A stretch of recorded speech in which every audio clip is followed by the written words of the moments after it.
Welcome to Built, Wired, and Secured. I'm Alex Morgan. In today's episode, we're discussing the invisible handover, closing ownership gaps in building technology, what it is, why it matters, and what decision makers need to know to avoid costly mistakes. Joining me today is Michael Harrington as we break down real-world lessons, common challenges, and practical takeaways you can apply immediately. Let's dive in. Cold open. Imagine a new tenant moves into a recently completed multi-tenant building. 2 weeks later, the access control system locks everyone out during shift change, and the building backup power doesn't bring key systems back online. Contractors point at each other, the owner says it's on the vendor, and facilities says they never received the documentation or credentials. The fire doors, elevators, and tenant operations are all disrupted, and the cost to sort it out doubles every day. That's the invisible handover, and it happens more often than you'd think. Why this matters. Handovers are the point where design and deployment become daily operations. If responsibility isn't clear, uptime suffers, tenant trust erodes, and capital planning gets messy because systems degrade without scheduled maintenance. Systems affected most often include building power and UPS, core networking and VLAN segmentation, access control and credentialing, building management systems and HVAC controls, and any vendor-managed services like remote monitoring. Understanding where the responsibility chain breaks is the first step to preventing those cascading failures. From an operational standpoint, the invisible handover has 3 repeating causes: mismatched contractual expectations, thin or static documentation, and assumptions that a vendor will handle day-to-day operations without a named owner.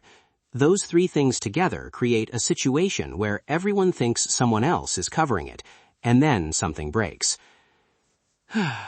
Walk us through the anatomy of those failure modes. Where should teams look first when they suspect a handover gap? Start with the contract and the O&M plan. Contracts will often say, vendor provides support without naming hours, response SLAs, or transfer of credentials. That ambiguity is a liability. Next, check documentation. Is wiring labeled? Are IP addresses and credentialing steps recorded in a living system or in a 200-page PDF that was never updated? Finally, look at vendor handoffs. Who keeps the master keys? Who has admin access? And who is responsible for firmware updates?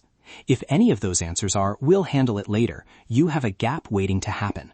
What breaks if this goes down? Everything that relies on a credential, a network route, or a power sequence, and tenants feel this immediately. A lot of projects are under pressure to hit occupancy dates.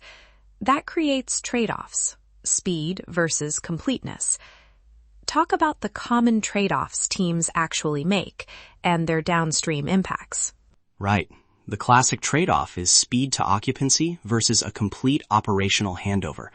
Owners and developers prioritize tenant move-in because it drives revenue, so acceptance testing gets abbreviated, punch lists get deferred, and the last-mile documentation becomes an afterthought. From an operational standpoint, that gains a couple weeks on revenue but creates months of reactive work later. Another trade-off is splitting responsibility between owner and tenant. It's reasonable in many leases, but without a clear demarcation. Who owns the BMS integration? Who patches the access control?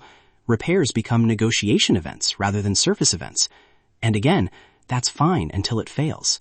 So acceptance criteria matter. What does a robust acceptance process look like in practice? Make acceptance measurable. Define operational tests that reproduce real-world scenarios, power failover tests, credential provisioning for new tenants, network failover between switches, and a controlled vendor handback where credentials and documentation are transferred to the named owner. Require sign-offs from facilities, IT, and property management on the same checklist, and insist that documentation live in a central, versioned repository accessible to the operational owner. If it isn't testable and traceable, it isn't accepted. Let's get practical with examples. Michael, walk us through a multi-tenant property where the handover failed and what that taught you. Case 1. A downtown office with multiple tenants. The access control system was delivered by the integrator and left in the integrator's cloud tenant. No credentials were transferred, and user provisioning was manual. 2 months after move-in, a tenant's admin left, and their accounts were disabled, but the integrator's portal had no record of who owned the master list. The result? Lockouts, build emergency support, and tenant complaints. The fix was procedural.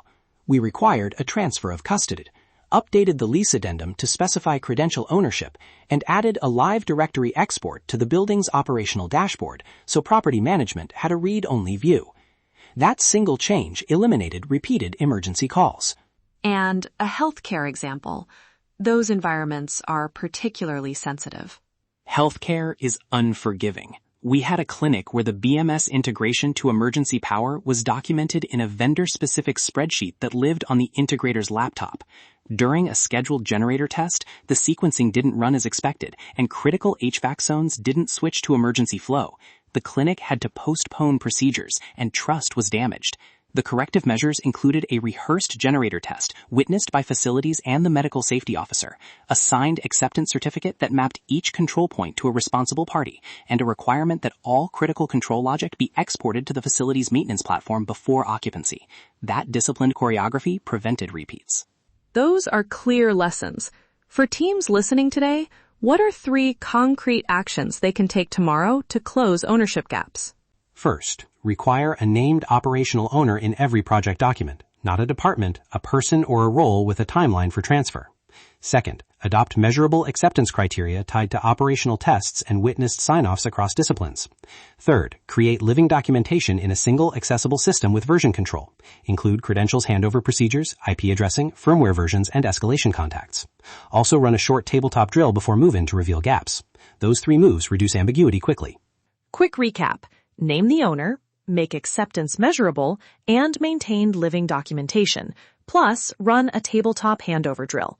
For listeners who want to implement this, we've put a GDS technology handover checklist and templates online to help you get started. That wraps up this episode of Built, Wired, and Secured.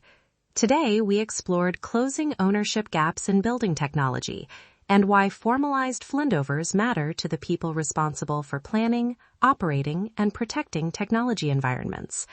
Thanks for spending a few minutes with us. Until next time, make sure the systems you're responsible for are built to last, wired with intention, and secured for the real world.